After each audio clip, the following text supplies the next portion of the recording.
సావిత్రమ్మ చాలా కంగారుగా ఆ గది దగ్గరకు వచ్చి తలుపులు గట్టిగా కొడుతూ నీరజ్ నీరజ్ అని పిలుస్తోంది. లోపల నుంచి ఎటువంటి సమాధానమూ లేదు.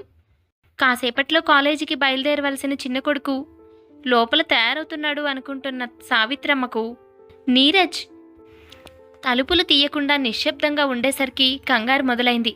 లాభం లేదని గబగబా ఒక పనివాడిని పిలిచింది. రంగయ్య, గబగబా పొలం దగ్గరకు వెళ్ళి రాముని నేను చెప్పానని చెప్పి తీసుకురా. ఇవాళ చాలా ముఖ్యమైన పనుందని చెప్పి పొద్దునే బయలుదేరి వెళ్ళిపోయాడు. అయినా సరే ఆ పని ఎవరికైనా అప్పగించి వెంటనే ఇంటికి రమ్మని చెప్పానని చెప్పు అని హడావిడిగా చెప్పి వెళ్ళిపోయింది. ఆ తలుపులు ఎలా తీయాలా అని పనిలో పడింది సావిత్రమ్మ. రంగయ్య గబగబా పొలానికి పరిగెత్తాడు. అక్కడ రాము అతి ముఖ్యమైన పని ఉండడం వలన పొద్దున్నే బయలుదేరి పొలానికి వెళ్ళిపోయాడు. రాము చదువుకోలేదు. తమ్ముడు చదువుకుంటే చాలు అనుకుని పొలం పనులు చిన్నప్పటి నుంచి నేర్చుకుంటూ వచ్చాడు. ఆ ఇంటి పెద్ద కొడుకు. సీను, ఈసారి వచ్చినప్పుడు పట్నం నుంచి నా కోసం బాదం పప్పులు ఇంకా అవేవో అంటారే, ఒంటికి చాలా మంచిది ఎముక బలమని, అవి తెచ్చిపెట్టవు? ఏంటి రాము, నీకేం భయం? బోలెడంత బలశాలివి, నీకెందుకు అవన్నీ చెప్పు. నా కోసం కాదులే, తమ్ముడి కోసం. తమ్ముడు పట్నం వెళ్ళి చదువుకుంటున్నాడు కదా, రోజు రోజుకి బలహీనం అయిపోతున్నాడు సీను. అందుకే వాడికి బలమైన ఆహారం పెట్టాలని రేపు పట్నం వెళ్ళినప్పుడు నాకు తెచ్చిపెట్టు. ఇలా తమ్ముడంటే ప్రాణం రాముకి. ఇంతలో రంగయ్య కంగారుగా పరిగెత్తుకుంటూ వచ్చాడు. రాముకు, బాబుగారు, అమ్మగారు మిమ్మల్ని వెంటనే తీసుకురమ్మన్నారు ఉన్న పడంగా. ఎంత ముఖ్యమైన పనైనా ఎవరికో ఒకరికి అప్పగించి మరీ మిమ్మల్ని వెంట పెట్టుకు రమ్మన్నారు. తొందరగా రండి. అలాగా, చాలా ముఖ్యమైన పనుందని పొద్దునే అమ్మకి చెప్పి వచ్చానే. ఎప్పుడూ అమ్మ ఇలా కంగారు పడి నా పని పాడు చేయాలని అనుకోదు. సరే పద రంగయ్య, వెళదాం. అసలు ఏం జరిగింది? నీరజ్ బాబు తలుపు వేసుకున్నవాడు బయటకు రావట్లేదు, తలుపు తీయడం లేదు, ఎంత పిలిచినా పలకడం లేదు. అమ్మగారికి కంగారు పెరిగిపోతోంది. ఈ పాటికి ఆ తలుపులు ఎలాగోలా విరగొట్టుంటారు. అసలు ఏం జరిగిందో ఏమో. గబగబా వెళదాం పదండి బాబు. హడలిపోయాడు రాము. పరుగు పరుగున ఇంటికి చేరుకున్నారు. ఇంటికి వెళ్లేసరికి తమ్ముడు మంచంపై పడి ఉన్నాడు. తల్లి పక్కనే కూర్చుని ఏడుస్తోంది. కంగారుగా తల్లిని అడిగాడు. అమ్మా, ఏం జరిగింది? తమ్ముడు ఎందుకు అలా ఉన్నాడు? ఏమోరా, ఎవరికి తెలుసు. ఎంతసేపటి నుంచి అడుగుతున్నా నోరు మెదపడం లేదు. అతి కష్టం మీద ఆ తలుపులు బద్దలు కొట్టుకు వచ్చి వాడిని కాపాడాం.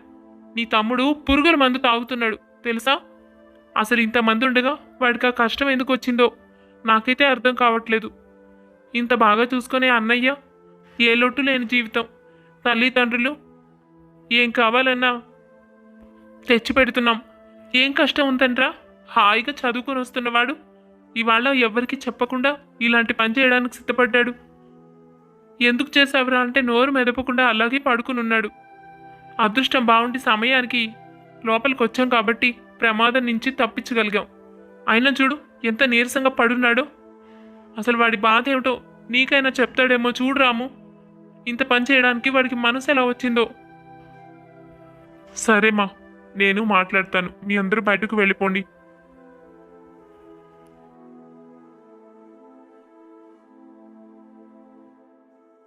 తమ్ముడు, ఏం పనిరా ఇది?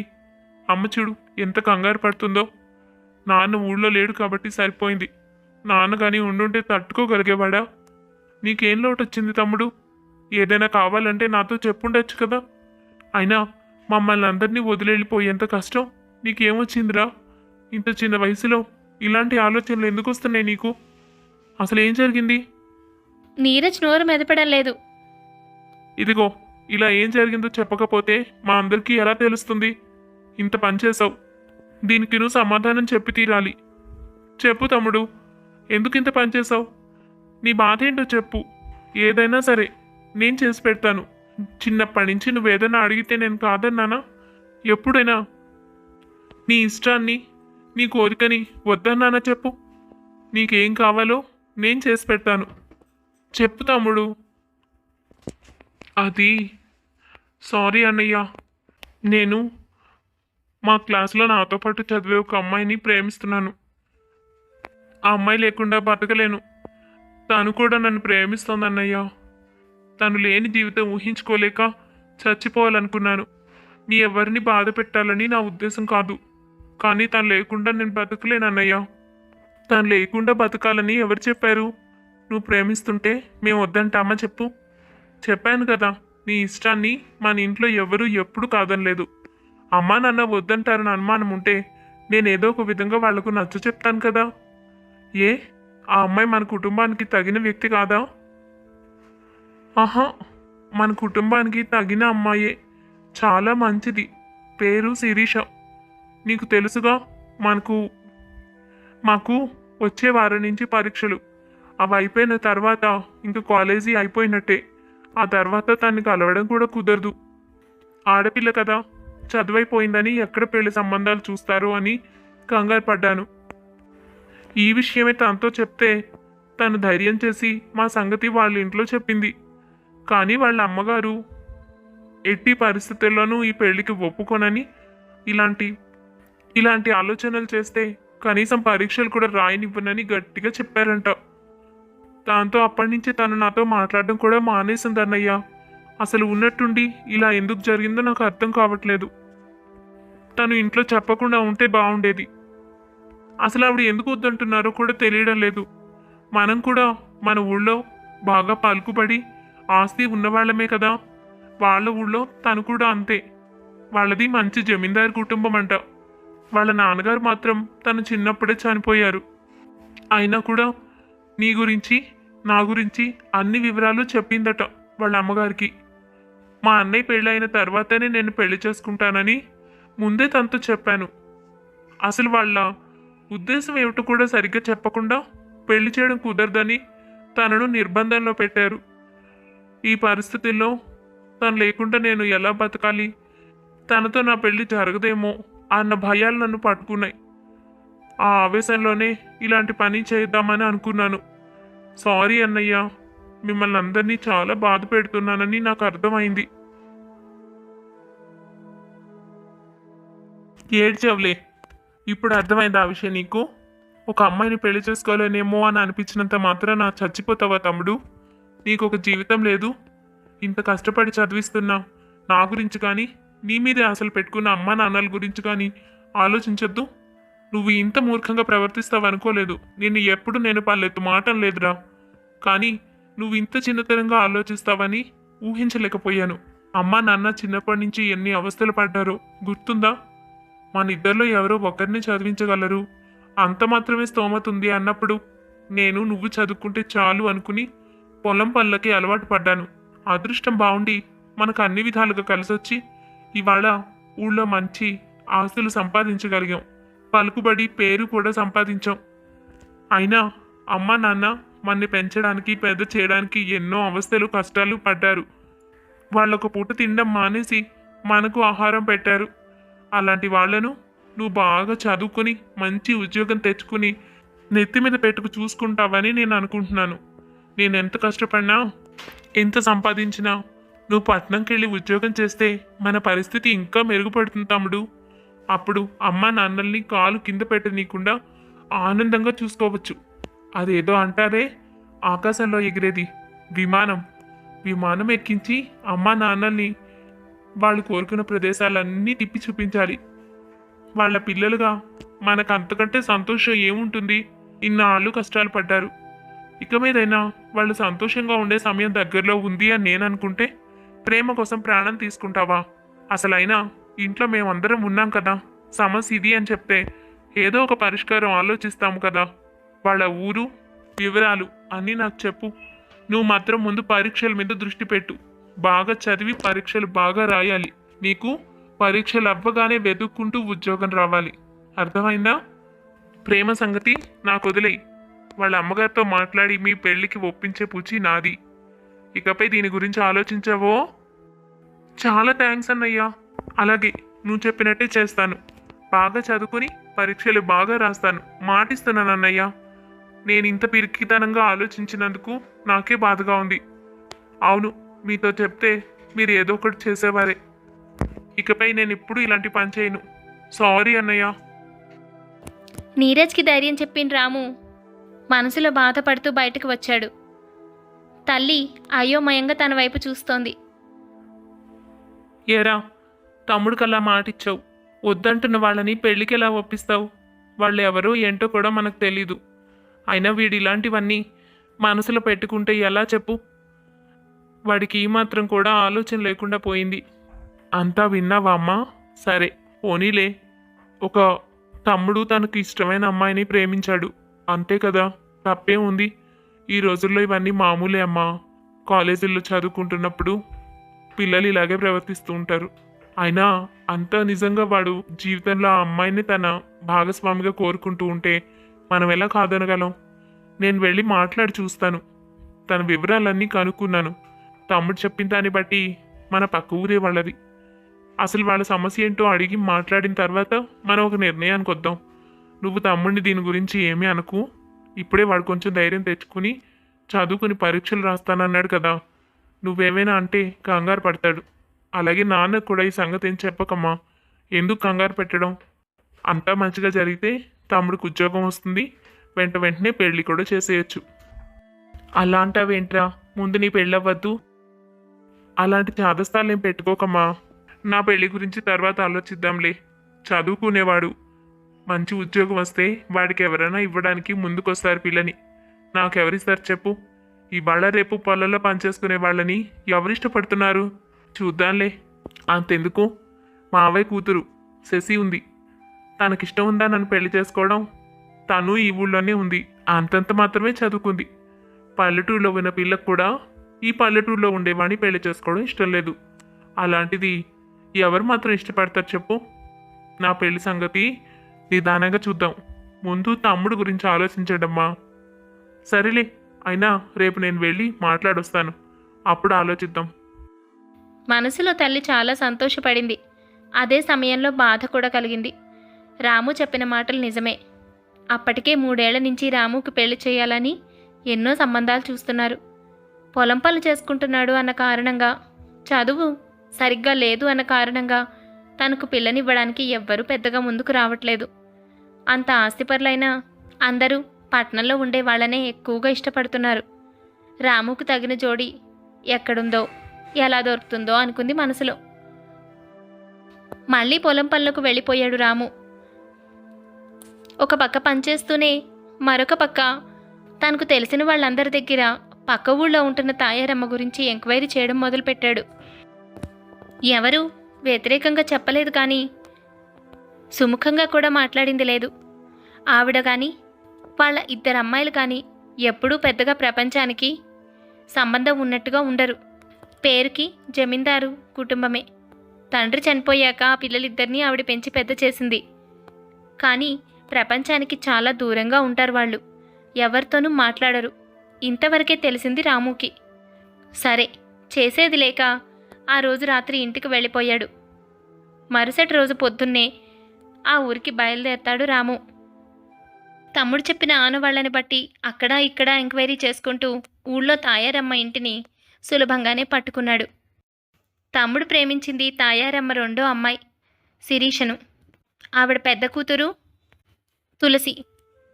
ఆమె పట్నం వెళ్ళి కాకపోయినా ఆ ఊళ్ళోనే ఉన్నంతవరకు బాగానే చదువుకుంది. శిరీషని మాత్రం పట్నం పంపించి చదివిస్తోంది తాయారమ్మ. లోపలకు వెళ్ళి వివరాలన్నీ చెప్పుకుంటూ వచ్చాడు. అప్పుడు తాయారమ్మ, నువ్వేనా? చూడండి, నేను ఇప్పటికీ మా అమ్మాయితో చెప్పాను ఈ విషయం గురించి మాట్లాడొద్దు అని. మళ్ళీ మీరు రాయబారం వస్తే ఎలా చెప్పండి? ఆ అబ్బాయితో డైరెక్ట్గా మాట్లాడమంటారా? నేను ఇప్పుడే మా చిన్నమ్మాయి పెళ్లి చేయాలని అనుకోవడం లేదు. దయచేసి ఇక్కడి నుంచి వెళ్ళిపోండి. అలా కాదమ్మా, మీ ఉద్దేశం ఏంటో మాకు వివరంగా చెప్పండి. కొంతకాలం ఆగిన తర్వాత పెళ్లి చేద్దామన్నా మాకు ఎటువంటి అభ్యంతరం లేదు. వాళ్ళిద్దరూ ఒకరినొకరు ఇష్టపడ్డారు కదా. మా తమ్ముడు తను లేకుండా బతకలేనని చెప్తున్నాడు. మీ శిరీష్ కూడా మీతో అదే విషయం చెప్పిందని అంటున్నాడు. అలాంటప్పుడు వాళ్ళని విడదీసి జీవితాంతం వాళ్ళు బాధపడుతుంటే మనం చూస్తూ ఉండలేం కదా. అందుకే వాడికి మాటిచ్చి వచ్చాను, ఎలాగైనా మీతో మాట్లాడి సంబంధం కుదుర్చుకొని వస్తానని. అలా చెబితే తప్ప వాడు మళ్ళీ పరీక్షలు రాయడానికి కూడా సిద్ధపడలేదు. అంత కుంగిపోయాడు. చివరకు ప్రాణం తీసుకోబోయాడు. మీరే ఆలోచించండి. అంత ప్రాణంగా ప్రేమించిన వాడు మీ అమ్మాయిని ఎంత బాగా చూసుకుంటాడు. మా ఇంట్లో అందరి గురించి శిరీషతో చెప్పే ఉంటాడు. నేను చెప్తున్నాను, మా అమ్మ నాన్న ఎంతో మంచివారు. శిరీషకు ఆ ఇంట్లో ఏ కష్టం రాకుండా చూసుకుంటాం. మా తమ్ముడంటే మా ఇంట్లో ప్రాణం. రేపో మాపో పరీక్షలు అయిపోయిన తర్వాత వాడికి మంచి ఉద్యోగం వస్తుంది. వాడు చాలా బాగా చదువుతాడమ్మా. గోల్డ్ మెడల్ కూడా తెచ్చుకున్నాడు. శిరీషకు ఎటువంటి లోటు ఉండదు. తను ఏం చేయాలనుకుంటే అది చేయొచ్చు. నేను మాటిస్తున్నాను. మీకు ఇంకా వేరే కారణాలు ఏమైనా ఉంటే చెప్పండి. తప్పకుండా మీకు ఏం కావాలన్నా మేము చేస్తాం. రాము, నీ మాట తీరు, మర్యాద, వినయం అన్నీ చాలా బాగున్నాయి. కానీ మా తలరాతే బాగోలేదు. అందుకే నేను ఎవరికీ కారణం చెప్పలేకపోతున్నాను. సరే, నువ్వు ఇంతలా అడుగుతున్నావు కాబట్టి, మీ తమ్ముడు ప్రాణం మీద కూడా వచ్చింది కాబట్టి నీకు సమాధానం చెప్పే బాధ్యత నాకుంది. అసలు విషయం ఏమిటంటే, అదిగో నా పెద్ద కూతురు తులసి. ముందు దానికి పెళ్లి చేయాలి. ఆ తర్వాతే దీని పెళ్లి గురించి నేను ఆలోచిస్తాను. అది దీనిలాగా చురుకైనది కాదు. ఎవరితోనూ మాట్లాడదు. చదువు కూడా అంతంత మాత్రంగానే చదువుకుంది. అందుకే ఈ ఊళ్ళోనే దాని చదువు ఆపేశాను. ఇంటి పని, వంట పని బాగానే చేస్తుంది. కానీ దీని గురించి తెలిసిన వాళ్ళు ఎవ్వరూ దాన్ని పెళ్లి చేసుకోవడానికి ముందుకు రావడం లేదు. పెద్ద కూతురు పెళ్ళి అవ్వకుండా చిన్న కూతురు పెళ్ళి ఎలా చేస్తాను చెప్పు? ఊళ్ళో అందరూ దుమ్మెత్తిపోస్తారు. ఇప్పటికీ 2 ఏళ్ల నుంచి తులసికి కూడా సంబంధాలు చూస్తున్నాం. కానీ ఏ సంబంధము కుదరడం లేదు. ముందు దాని సంగతి తేలిన తర్వాతనే శిరీష గురించి నేను మాట్లాడగలుగుతాను. ఈ విషయాలన్నీ మీ అందరితోనూ చెప్పలేక నాకు ఇష్టం లేదు అని చెప్పేశాను. ఇప్పుడు అర్థమైందిగా? అయ్యో, అది కూడా ఒక సమస్యేనా అమ్మా? నాకు కూడా ఇంకా పెళ్లి కాలేదు. అందుకని తమ్ముడు పెళ్లి గురించి ఆలోచించకుండా ఉన్నానా చెప్పండి? చూడండి, ఎవరికి ముందు సంబంధం కుదిరితే వారికి చేస్తాం. చుట్టుపక్కల వాళ్ళనే మాటల్ని ఎప్పుడు పట్టించుకోకూడదు. మన జీవితం, మన ఇష్టం మనకే తెలుస్తుంది. నీకు చెప్పేంత వాణ్ణి కాదు. వయసులో చిన్నవాడినైనా నా మాటగా చెప్తున్నాను. మీ పెద్దమ్మాయికి కూడా ఏదో ఒక మంచి సంబంధం కుదురుతుంది. అందుకని ఈలోపు వీళ్ళిద్దరిని బాధ పెట్టడం ఎందుకు? కనీసం మనిద్దరం ఒక మాట అనుకుంటే మీ పెద్దమ్మాయి పెళ్ళైన తర్వాతనే ముహూర్తాలు పెట్టుకుందాం. ఎదురు చూడటానికి మాకు ఎటువంటి అభ్యంతరమూ లేదు. కనీసం వీళ్ళిద్దరి పెళ్లి నిశ్చయించుకుని తాంబూలాలు తీసుకుని ఉంచుకుందాం. దానికి అవకాశమే లేదు. తులసికి పెళ్లి చేయడం చాలా కష్టం. ఎవరు దాన్ని పెళ్లి చేసుకోరు. ఎందుకు అలా మాట్లాడుతున్నారేంటండి? తను చూడడానికి ఎంతో చక్కగా ఉంది. తనను పెళ్లి చేసుకోవడానికి అభ్యంతరం ఏమిటి? ఇంటి పని, వంట పని వచ్చంటున్నారు. గుణవంతురాలు. ఇటువంటి పిల్లను ఎవరైనా కళ్ళకద్దుకుని చేసుకుంటారు. మీరెందుకో వేరే విధంగా ఆలోచిస్తున్నారు అనిపిస్తోంది. రాము, తులసికి పిల్లలు పుట్టారు. చిన్నతనంలో జరిగిన ఒక ప్రమాదంలో తన శక్తిని కోల్పోయింది. ఈ విషయం దాచిపెట్టి పెళ్లి చేయడం నాకు ఇష్టం లేదు. అలాగని విషయం తెలిసిన తర్వాత ఎవరూ చేసుకోరు. చూస్తూ చూస్తూ పిల్లలు పుట్టని ఒక అమ్మాయిని ఎవరు ఇంటికి కోడలుగా తెచ్చుకుంటారు? అందరూ వాళ్ళ వంశం వృద్ధి చెందాలని కోరుకుంటారు కదా. ఇప్పుడు అర్థమైందిగా? ఇవన్నీ ఆలోచించుకుని నేను ఏం చేయాలో అర్థం కాక బుర్ర బద్దలు కొట్టుకుంటున్నాను. అలాగని ఆ పిల్లకు అన్యాయం చేసి శిరీషకు మాత్రం పెళ్లి చేసి దాని జీవితం అగమ్యగోచరం చెయ్యాలా? ఎవరు చూస్తూ చూస్తూ ఈ పెళ్లికి ఒప్పుకుంటారు చెప్పు? నువ్వే అయితే నా పెద్ద కూతుర్ని పెళ్లి చేసుకోవడానికి ఒప్పుకుంటావా? ఒప్పుకోవు కదా. రాము ఒక్కసారిగా ఉలిక్కిపడ్డాడు. ఆవిడ ఆ ప్రశ్న అడుగుతుందని రాము అస్సలు ఊహించలేదు. హఠాత్తుగా తాయారమ్మ అలా అనేసరికి ఆశ్చర్యంగా కొయ్యిబారినట్టు నుంచుండిపోయాడు. కాసేపటికి తేరుకుని బాగా ఆలోచించాడు. ఒకవేళ తులసి నేను పెళ్లి చేసుకుంటే శిరీషను మా తమ్ముడికి ఇవ్వడానికి మీకు అభ్యంతరం లేదా? లేదు. నిజానికి నా ఉద్దేశం కూడా అదే. చిన్న కూతుర్ని ఏ ఇంట్లో అయితే ఇచ్చి చేస్తానో పెద్ద కూతుర్ని కూడా అదే ఇంట్లో ఇచ్చి పెళ్లి చేయాలని అనుకున్నాను. ఎందుకంటే అది చాలా అమాయకురాలు. ఏ ఇంట్లో అయినా బతకడం కష్టం. అదే నా చిన్న కూతురు కూడా దానికి తోడుగా ఉంటే వాళ్ళిద్దరూ కలిసిమెలిసి ఉంటారనేది నా ఉద్దేశం. కానీ చూస్తూ చూస్తూ ఎవ్వరూ ఇలా పిల్లలు పుట్టని పిల్లని పెళ్లి చేసుకోరు. ఇంట్లో 2 కొడుకులున్నా కూడా ఒక కొడుక్కి పిల్లలు పుట్టకుండా ఉంటారు అంటే ఎవరు ఒప్పుకుంటారు? ఇప్పుడు నువ్వు అడిగినంత తేలిక కాదు రాము. ఇంటికి వెళ్ళి మీ అమ్మ నాన్నలకు చెప్తే అప్పుడు తెలుస్తుంది. ఎవరు దీనికి సిద్ధపడరు. నా కోరిక ఒక విధంగా అన్యాయమైనది. నాకు ఆ విషయం తెలుసు. అబ్బేబే, మీరదంతా ఆలోచించకండి. నాకు నా తమ్ముడు ముఖ్యం. వాడి జీవితం, వాడి ప్రాణం ముఖ్యం. వాడి కోసం నేను ఏదైనా చేస్తాను. మిగతా విషయాలు నాకు వదిలేయండి. మీరు చెప్పిన మాట మీదే నిలబడండి. నేనే మా అమ్మ నాన్నల్ని ఒప్పించి ముహూర్తాలు పెట్టించడానికి మీ ఇంటికి తీసుకువస్తాను. ఆ తర్వాత మాటలన్నీ మీరు మాట్లాడుకోండి. తులసిని నేను పెళ్లి చేసుకుంటాను. నాకు ఎటువంటి అభ్యంతరం లేదు. ఇందులో నేను మళ్ళీ మాట మార్చేదంటూ ఉండదు. గుర్తుపెట్టుకోండి. అలా చెప్పి రాము అక్కడి నుంచి వెళ్ళిపోయాడు. తాయారమ్మ ఆశ్చర్యంగా చూస్తుండిపోయింది. ఏదైనా సరే నాకు తమ్ముడే ముఖ్యం.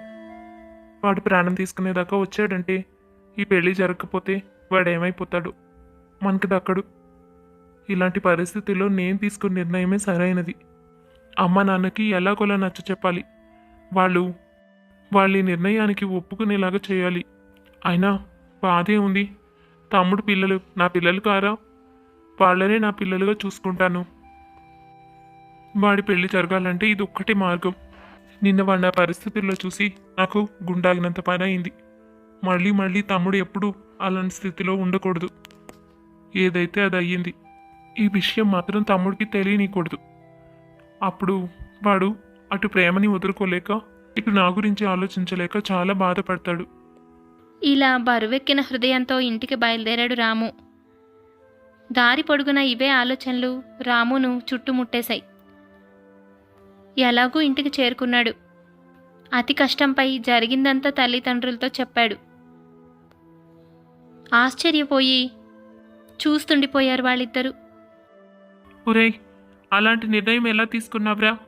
మంచి చెడు చెప్పి తమ్ముడిని ఒప్పించాలి, కానీ ఆవిడ అలాంటి షరతు పెట్టినప్పుడు మాట్లాడకుండా ఒప్పుకుని వస్తావా? మా గురించైనా ఆలోచించాలి కదా నువ్వు. అమ్మా, నువ్వు కూడా అలా ఆలోచిస్తే ఎలా చెప్పు? చూసావు కదా తమ్ముడికి తనంటే ఎంత ఇష్టమో. తను లేకుండా వాడు ఆనందంగా ఉండలేడు. అయినా ఆ నిమిషంలో నాకు వాడి కోసం ఏదైనా చేయాలి అని అనిపించింది. అందుకే వెంటనే సరేనని మాటిచ్చేసి వచ్చాను. మా అమ్మ నాన్నల్ని ఒప్పించే పూచి నాది అని కూడా చెప్పానమ్మా. అయినా తమ్ముడు పిల్లలు నా పిల్లలు కారా అమ్మా? మన వంశం తమ్ముడితో వృద్ధి చెందుతుంది. అలాగే ఆ పిల్లల్నే నా పిల్లలుగా పెంచుకుంటాను. వాడు కాదంటాడా? ఆ అమ్మాయి మంచిదానిలాగానే ఉంది. ఇంటి పని వంట పని వచ్చుట. నీకు కూడా నా పెళ్ళైతే బాగున్ను అని అనుకుంటున్నావు కదా. నాకెవ్వరూ పిల్లనివ్వడం లేదు. ఆ అమ్మాయికి కూడా పెళ్ళి కావడం లేదు. అలాంటప్పుడు తన కష్టము తీరుతుంది, మన కష్టము తీరుతుంది. పోనీలేమా, నా పెళ్ళైతే మీరు సంతోషపడతారు. అక్క చెల్లెళ్ళే ఇంటికి కోడళ్ళుగా వస్తే వాళ్ళు కూడా కలిసిమెలిసి ఉంటారు. ఇవన్నీ ఆలోచించమ్మా నువ్వు. ఇక మిగతా విషయాలన్నీ పెద్దవాళ్ళు మాట్లాడతారని చెప్పేసి వచ్చాను. దీని గురించి ఏం ఆలోచించకండి. ఎదురు జరిగే శుభకార్యం గురించి ఆలోచించండి. తమ్ముని కాపాడుకోవాలంటే మనకి ఇది ఒక్కటే దారి. అలా చెప్పి రాము లోపలికి వెళ్ళిపోయాడు. మనసులో ఎంతో బాధను దాచుకుని రాము అలా మాట్లాడుతున్నాడన్న సంగతి తల్లిదండ్రులిద్దరికీ అర్థమైంది. నీరజ్కు ఈ విషయం చెప్పి తన మనసు మార్చి రాముని కష్టం నుంచి బయటపడేస్తే బాగుంటుందేమో అనిపించింది వాళ్ళిద్దరికీ. నీరజ్కి ఈ విషయం చెప్తారా? ఆ తర్వాత తల్లిదండ్రులు అనుకున్నది నెరవేరుతుందా? కథలో తర్వాత ఏం జరుగుతుందో తెలియాలంటే వచ్చే భాగం వరకు ఎదురు చూడాల్సిందే. కథ నచ్చిందా? అయితే తప్పకుండా లైక్ చేసేయండి. మరింకెన్నో మంచి మంచి కథల కోసం మా ఛానల్ని సబ్స్క్రైబ్ చేసుకోండి. కథ తర్వాయి భాగంలో మళ్ళీ కలుద్దాం.